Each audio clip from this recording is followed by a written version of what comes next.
देश भर में कोरोना की रफ्तार तेज। महाराष्ट्र में 31 मार्च तक के लिए गाइडलाइंस जारी। मध्य प्रदेश, पंजाब में भी सख्ती। पंजाब में टली बोर्ड की परीक्षाएं। कल पीएम मोदी ने सीएम की बुलाई बैठक।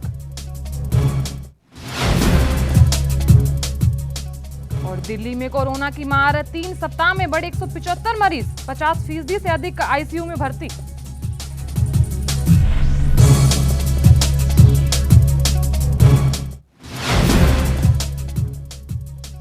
कर्नाटक में कोरोना के 932 नए मामले। अब तक 12,000 से ज्यादा की मौत। लगातार कोरोना मरीजों की संख्या में हुई बढ़ोतरी।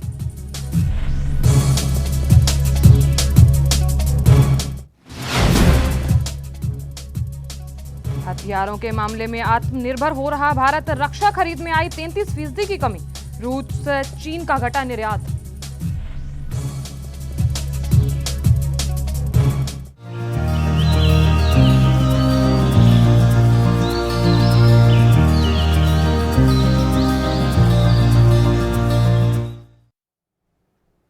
नमस्कार, एनबी न्यूज देख रहे हैं। यहाँ पर मैं हूं आपके साथ साधना बत्रा। बुलेटिन का आगाज बड़ी खबर से करेंगे। देश में कोरोना के बढ़ते मामलों के बीच पीएम मोदी ने एक बार फिर सभी राज्यों के मुख्यमंत्रियों की बैठक बुलाई है और ये बैठक कल होने वाली है। बता दें आपको, पीएम मोदी कोरोना के बढ़ते मामले और वैक्सीनेशन पर जोर देने की बातों को लेकर चर्चा करेंगे और इस दौरान राज्यों के वैक्सीनेशन अभियान पर फीडबैक भी लेंगे। केंद्रीय स्वास्थ्य मंत्रालय के आंकड़ों के मुताबिक सोमवार को भारत में 26,991 नए मामले सामने आए हैं, जिसके बाद देश में कोरोना के कुल मामलों की संख्या 1,13,00,000 हो गई है। वहीं बता दें कि कोरोना के चलते 118 नई मौतें भी हुई हैं, जिसके बाद कुल मौतों की संख्या 1,58,725 हो गई है।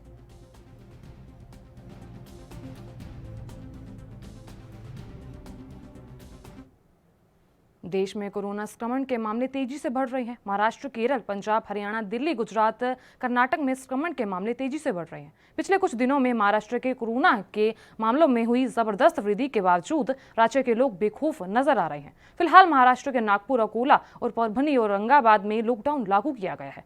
हालांकि सीएम उद्धव ठाकरे ने मुंबई समेत महाराष्ट्र के अन्य इलाकों में लॉकडाउन लगाने वाली चेतावनी दे दी है और वहीं दूसरी ओर मध्य प्रदेश के भोपाल और इंदौर में भी लॉकडाउन लगाने की तैयारी है और यही कारण है कि कई राज्यों में स्कूलों को फिर से बंद किया जा रहा है और इस कड़ी में महाराष्ट्र, पंजाब और गुजरात में स्कूल बंद किए जा रहे हैं। अगर कोरोना संक्रमण ऐसे ही बढ़ता रहा तो कई और राज्यों में स्कूलों को बंद किया जा सकता है।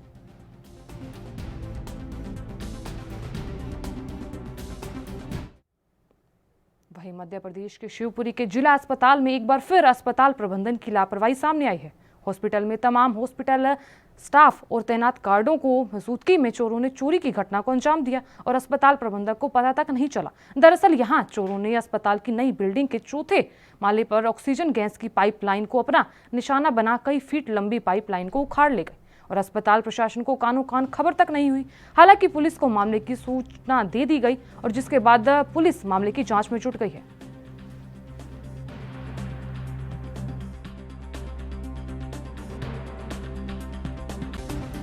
नए बिल्डिंग में जो ओटी के बाहर वाली लाइन थी थोड़ी उसकी और थोड़ी ओटी के अंदर की एक पाइप थोड़ा टूटा पाया गया है और उसको किसी ने कुंडी को खोल करके चोरी की है। इसके बारे में जो सिक्योरिटी गार्ड थे उनका मैंने रोस्टर बुला करके पुलिस को सूचना दे दी है कि ये सिक्योरिटी गार्ड के अनुसार जो भी दोषी पाए जाते हैं जांच करें और उन सिक्योरिटी गार्डों को कार्रवाई करें। तो सर क्या उस समय हॉस्पिटल स्टाफ भी मौजूद था क्या सर उस चैम्बर में? ओटी तो बंद रहती है उस समय, क्योंकि ओटी का मामला है और चौथी मंजिल पर जाकर है तो उस समय तो सिक्योरिटी गार्ड रहती है, उन्हीं की जवाबदारी रहती है कि कोई अनावश्यक अभ्यंतर न हो सके। तो पाइपलाइन के अलावा और भी। वहीं पंजाब के फरीदकोट में एसआईटी के senior member IG Kunwar Vijay Pratap Singh ने प्रेस वार्ता का आयोजन किया है और इस दौरान आईजी ने कोटकपुरा और बहबल गोलीकांड मामले में उनकी टीम की तरफ से दोनों मामलों की जांच लगभग पूरी लेने का दावा किया है। साथ ही उन्होंने बताया कि इस मामले में अभी तक 9 चालान अदालत में पेश हो चुके हैं, सिर्फ 1 चालान पेश होना बाकी है। वहीं उन्होंने बातचीत के दौरान इशारों ही इशारों में कई बड़े राजनेताओं और कई बड़े अधिकारियों की भूमिका होने की आशंका जताई है। हालांकि आईजी कुंवर सीधे तौर पर किसी का नाम लेने से बचते नजर आए हैं, लेकिन उन्होंने प्रेस वार्ता के दौरान बताया कि मामले की जांच के दौरान उन्हें कई प्रकार के दबावों को सहन करना पड़ा। देखो, कोटकपूरा गोलीकांड ते बहबल कला गोलीकांड इस दी तफ्तीश मुकम्मल हो चुकी है। 9 चलान अदालत ਦੇ ਵਿੱਚ पुट इंटू कोर्ट हो चुके ने। एक चलान देना रहिंदा है लेकिन तफ्तीश मुकम्मल हो गई है। छोटा छोटा कोई कोई चीज़ रह गया है वो तो चलता रहेगा, लेकिन जो जिम्मेवारी मैनू दी गई सी मैं वो जिम्मेवारी पूरी कर दी। अदालत दे विच सारा कुछ मैं दे देता हूँ, तो जो कुछ देना है वो तफ्तीश भी मुकम्मल हो गई है, वो छेती दे दिता जाऊगा। लेकिन तफ्तीश का जो मेन मतलब काम सीगा तफ्तीश। वहीं दूसरी ओर यूपी के स्वास्थ्य मंत्री गृह जनपद में सिद्धार्थनगर में आशा बहुओं और आशा संगीनियों ने सीएमओ कार्यालय का मेन गेट बंद कर प्रदर्शन किया। और दरअसल यहां आशा वर्कर्स को जनवरी में मानदेय नहीं मिलने के चलते भुखमरी की कगार पर पहुंची आशाओं ने सीएमओ समेत लगभग सभी कर्मचारियों के कार्यालय मेन गेट को लॉक कर विभाग के खिलाफ जमकर नारेबाजी की है। वहीं आशा वर्कर्स ने बताया कि मुख्य चिकित्सा अधिकारी ने इस मामले में बात करते हैं तो हर बार 4 दिन का समय मांगकर कोई कार्रवाई नहीं की जाती। इसलिए विरोध कर रहे हैं कि हम लोग जनवरी से लेकर अभी तक सीएमओ साहब को ज्ञापन देते आए हैं। वो डेली 4 दिन का समय लेते हैं, जब आते हैं 4 दिन का। आज भी 25 तारीख तक का समय लिए हैं, लेकिन हम लोग अपने होश में नहीं है, इसलिए ताला लगाया गया। हम लोग का भुगतान निश्चित करें, ये नहीं कि सारा पैसा 31 मार्च को क्लोज करें। कितने महीने का भुगतान बाकी है? हाँ, लगभग में एक मद है, अलग अलग मद है, अलग अलग महीना है। जैसे अब मई से सीएचओ जहाँ हेल्थ वेलफेयर सेंटर है संगिनी का आशा का भुगतान होना है, वहाँ से आशा के काम करने पर सीएचओ का भुगतान हो गया, लेकिन आशा का संगिनी का भुगतान नहीं हुआ। वहीं पश्चिमी विक्षोभ के कारण मौसम में एक बार फिर बदलाव देखने को मिल रहा है।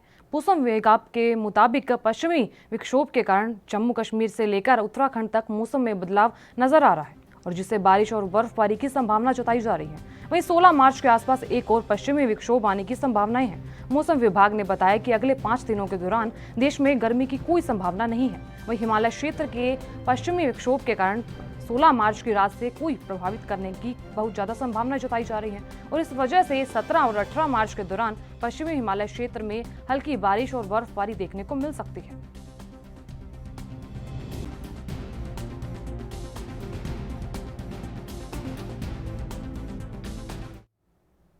और अब खबर हरियाणा के नारनौल से है, जहां बिजली की तारों में एक बार कार संपर्क में आ गई है। वहीं फिर कार में बैठे 4 सवारियों की बिजली तारों से जोरदार यहां झटका लगा है।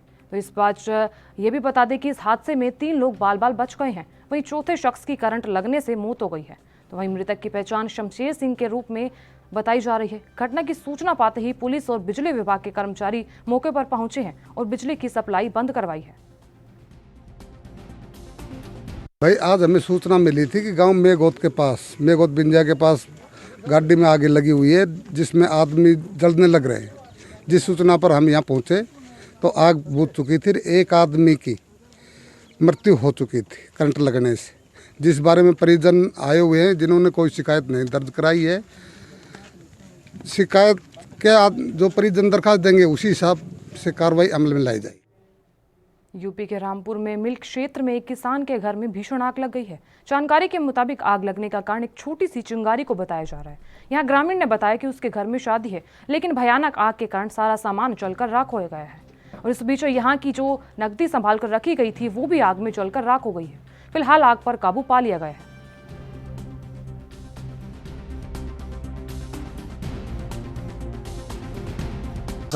शादी का प्रोग्राम था, वहाँ दावत में थे। पता ना किधर से कोई चिंगारी आई है, क्या हुआ, घर पर कोई था नहीं। अच्छा, पैसे भी थे रखे हुए 10,000 के करीब में और सामान था, सारे सामान जल गया। अब तक घर से आए डंगर से, हमारे डंगरों की रस्सी काटी हुई, आधे जल गए आधे बचे सब। और सारा सामान लिहाज बिस्तर ओढ़ने बिछाने का, खाने का 1-1.5 कुंटल चावल थे, गेहूँ थे। इस वक्त ये नहीं कि एक कीली बच जाती है, कोई कपड़ा ही बच जाता है। मध्य प्रदेश के रीवा जिले में मौत का सिलसिला थमने का नाम ही नहीं ले रहा है। घर से नहाने गई 2 बच्चियों की नहर में डूबने से मौत हो गई और ये पूरा मामला रीवा जिले के सगरा थाना क्षेत्र का बताया जा रहा है, जहां सगरा थाना क्षेत्र में गुजरने वाली नहर में बीते दिन 2 बच्चियां नहाने के लिए गई हुई थी, लेकिन नहाते वक्त नहर में पानी का बहाव तेज होने के कारण दोनों की नहर में ही मौत हो गई। वहीं बताया जा रहा है कि आंचल और रोहिणी के साथ एक बच्ची भी थी जो बाहर खड़े होकर ये सब देख रही थी। वहीं बच्ची के शोर मचाने पर गांव के लोग एकत्रित हुए और तकरीबन आधे घंटे के बाद दोनों को बाहर निकाला गया, लेकिन तब तक दोनों की मौत हो चुकी थी। इंद्रजीत। बेटी आपकी डूबी है? भतीजी है। भतीजी हाँ कैसे जी। डूब गई? ये नहाने गई थी सर, हम लोग नहीं थे घर में। कौन कौन गया था हम्म? नहाने? कौन कौन गया था? 3 लड़की थी। हाँ, कौन कौन? 2 बड़ी, रोहिणी और आंचल, एक लड़की और थी मामा की। जैसे तैरते नहीं बनता था क्या? नहीं, कब की घटना है ये? ये 12-1 बजे के। आप लोग को कब पता चला? अब हमको लोगों को जब बताएं, कोई आदमी निकला बताएं, तब दौड़े गए। तब तक खत्म हो चुकी है। हाँ जी। जो बच्ची डूबी है वो आप ही बच्ची है? जी। ये कौन सी बच्चा नाम है उसका? रोहिणी। ये कब निकली थी घर से नहाने के लिए? अब नहीं थे इन लोग ना। हम चले गए थे बाहर काम करे, तो हम फ़ोन गए यहाँ से, वहाँ से लौट आए तो हम पता पाए यहाँ, तब आए तो तब तक बच्ची डूब चुकी थी। जी। हाँ, नहाने किसके साथ गई थी? कितने बच्चे थे वहाँ? हाँ 3 ही बच्चे गए थे। 2 डूब गए उसमें। जी। फिर तीसरी ने बताया होगा है? हाँ, छोटी वाली। क्या नाम था तीसरी का? जो छोटी वाली थी उसका बुटला धोखा कहा रहे बुटली। उत्तराखंड की राजधानी देहरादून में एक शर्मनाक घटना सामने आई है। यहाँ देश और प्रदेश का नाम रोशन करने के लिए मेहनत कर रही महिला धावक के साथ कुछ युवकों ने छेड़छाड़ कर दी है। यही नहीं, महिला धावक के साथ अभद्रता भी की गई है। वहीं पूरे मामले में डीजीपी अशोक कुमार ने कहा है कि उसने सोशल मीडिया के माध्यम से मुझसे शिकायत की थी, लेकिन किसी ने पीछे से गाड़ी रोककर उसके साथ छेड़छाड़ की है। मैंने उसको एफआईआर दर्ज कराने के लिए कहा, लेकिन एफआईआर दर्ज हो गई है और कानून के हिसाब से कार्रवाई भी की जा रही है।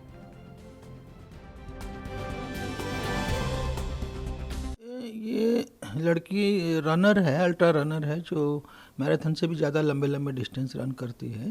तो इसने मुझे सोशल मीडिया के माध्यम से शिकायत की थी कि इसका किसी ने पीछे से गाड़ी रोकी और इसके साथ मतलब काइंड ऑफ छेड़छाड़ की। तो उसको मैंने तत्काल थाना रायपुर में इसमें एफआईआर दर्ज कराने को निर्देशित किया है। एफआईआर दर्ज हो गई और कार्रवाई हो गई। उत्तराखंड के सीएम तीरथ सिंह रावत ने आगामी 4 धाम यात्रा की तैयारियों की समीक्षा की है और इसको लेकर सचिवालय स्थित वीर चंद्र सिंह गढ़वाली सभागार में बैठक की है और बैठक में शासन और पुलिस के वरिष्ठ अधिकारी मौजूद रहे हैं। जानकारी देते सीएम ने अधिकारियों को निर्देश दिए कि 30 अप्रैल तक यात्रा के लिए सभी व्यवस्थाएं पूरी कर दी जाए। बैठक के दौरान सीएम तीरथ सिंह रावत ने कहा कि इसके लिए किसी भी प्रकार की लापरवाही बर्दाश्त नहीं की जाएगी, साथ ही कार्य की गुणवत्ता का विशेष ध्यान रखा जाएगा। उन्होंने ये भी कहा है कि 1 महीने में कार्यों का स्थलीय निरीक्षण किया जाएगा। वहीं मुख्यमंत्री तीरथ सिंह रावत ने निर्देश पर ऋषिकेश बद्रीनाथ राष्ट्रीय राजमार्ग 58 तोता घाटी में चल रहे काम के कारण यात्रियों की सुरक्षा को देखते हुए अग्रिम आदेशों तक पूर्ण रूप से बंद रहेगा। तो इस बीच जानकारी ये भी दे दी कि आवागमन वैकल्पिक रास्तों में भी होगा।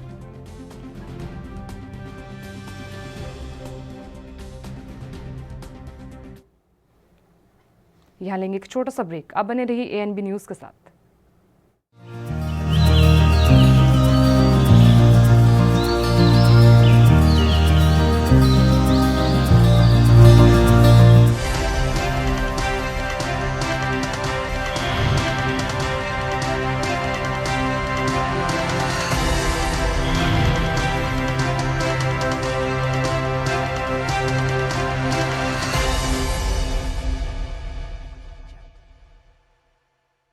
कम ब्रेक और ज्यादा खबरों के साथ देखिए ANB news in channel number पर।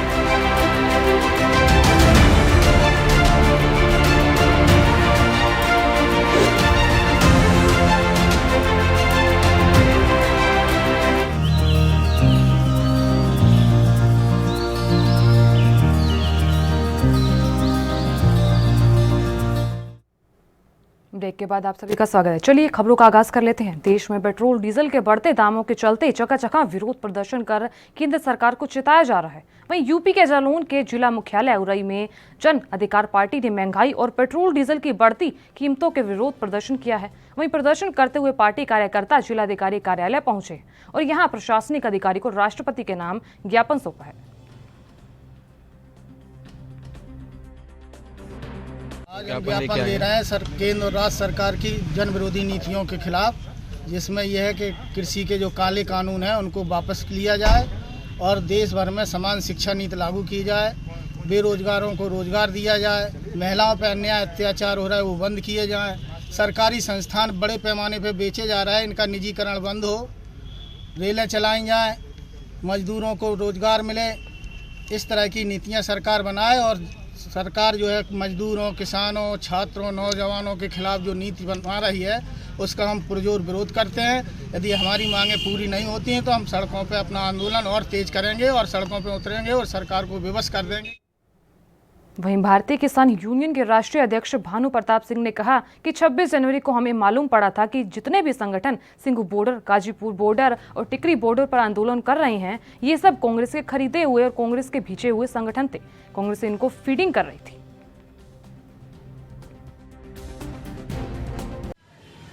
ऐसा है 26 जनवरी तक हम चिल्ला बॉर्डर पर रहे थे और हम भी चाह रहे थे कि ये किसानों के साथ अन्याय न हो, लेकिन 26 जनवरी को हमें मालूम पड़ा था कि ये जितने भर संगठन थे, Tikri border, Sindhu border, Ghazipur border, ये कांग्रेस के भेजे हुए और कांग्रेस के खरीदे हुए संगठन थे और कांग्रेस इनको फंडिंग कर रही थी।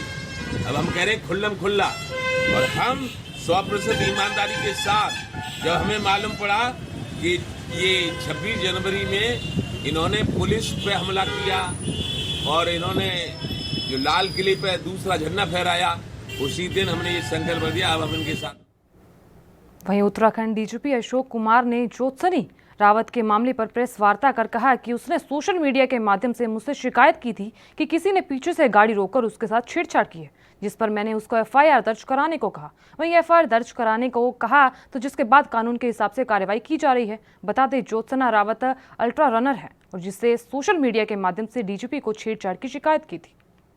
लड़की रनर है, अल्ट्रा रनर है, जो मैराथन से भी ज़्यादा लंबे लंबे डिस्टेंस रन करती है। तो इसने मुझे सोशल मीडिया के माध्यम से शिकायत की थी कि इसका किसी ने पीछे से गाड़ी रोकी और इसके साथ मतलब काइंड ऑफ छेड़छाड़ की। तो उसको मैंने तत्काल थाना रायपुर में इसमें एफआईआर दर्ज कराने को निर्देशित किया है। एफआईआर दर्ज हो गई और कार्रवाई होगी आगे एज पर लॉ। किस तरह की कार्रवाई होगी सर? और इस तरह की देखिए, इस तरह के मामले में वैसे तो आज के कानून में जो 7 साल से नीचे अरेस्ट नहीं के। वहीं दूसरी ओर पलवल में सरकारी बैंकों के कर्मचारी सरकार के निजीकरण के विरोध में 2 दिवसीय हड़ताल पर चले गए और बैंकों की हड़ताल के चलते अपने कार्यों के लिए आए ग्राहक बैंकों के बाहर भटकते देखे गए। वहीं बैंकों की हड़ताल के चलते जहां व्यापारियों को काफी नुकसान हुआ तो वहीं दूसरी ओर बैंकों में भी राजस्व का काफी ज्यादा नुकसान हुआ है।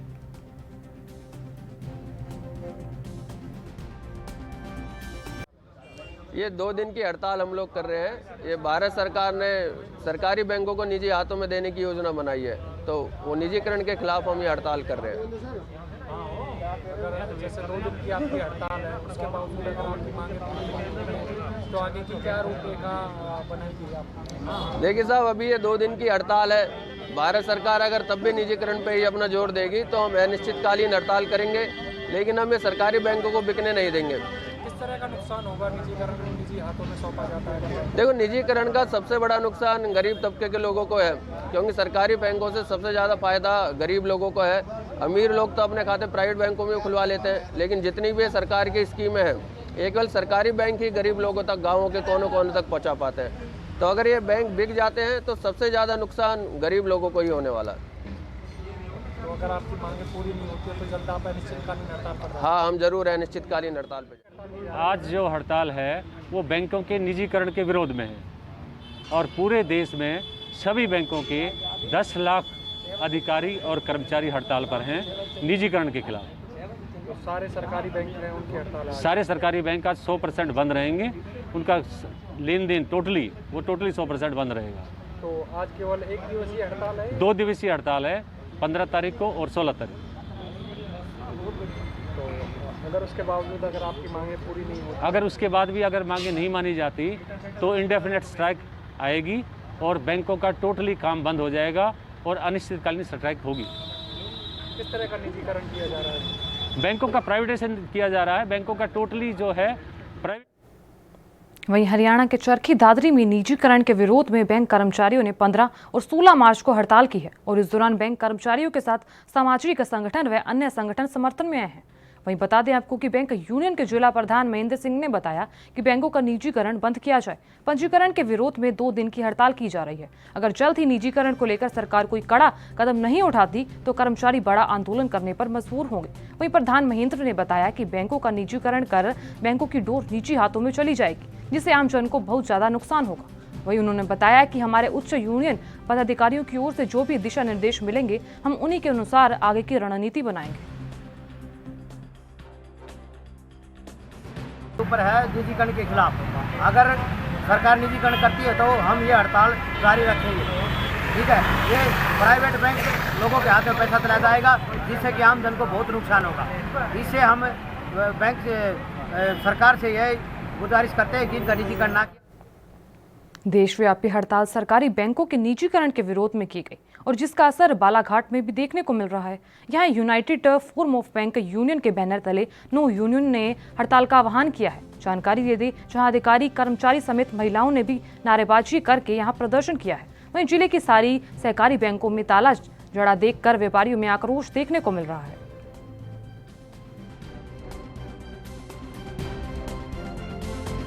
सभी बैंकों को जो है राष्ट्रीयकृत किया गया था।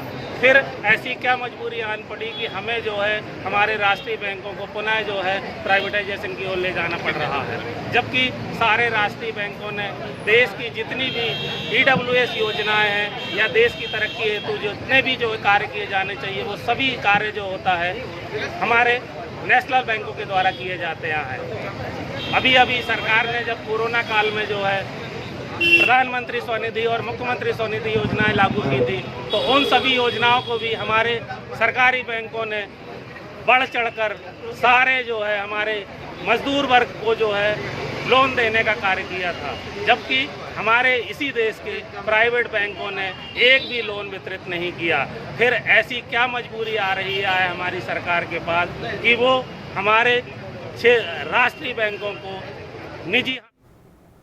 पंजाब के पटियाला में SBI बैंक की ब्रांच में 15 और 16 मार्च को कर्मचारियों द्वारा हड़ताल की गई, जिसका असर साफ तौर पर देखने को मिल रहा है। लेकिन बैंक के अंदर जब मीडिया कवरेज करने गई तो कुछ कर्मचारियों ने मीडिया कर्मी पर हमला किया और कैमरे को हाथ डाला। वहीं इस दौरान कहीं ना कहीं मीडिया की आवाज दबाने की कोशिश की जा रही थी।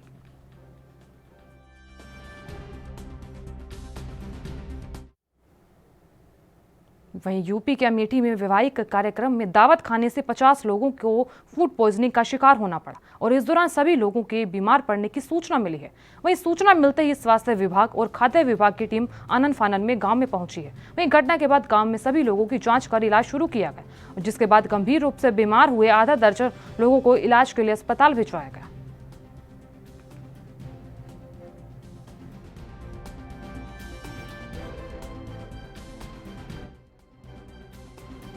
सर यही निमंत्रण था, कल बारात आई थी, उसी में खाना खाने से सब लोग बीमार पड़ गए, ऐसे हो गया। कहाँ बारात आई थी? सीतारामपुर। तो क्या खाया आपने? अरे सर जो निमंत्रण में बनता है पूरी सब्जी यही खाए। किस तरह की समस्या हो रही है? लगभग तो सबका सब है, 50 से कम नहीं है।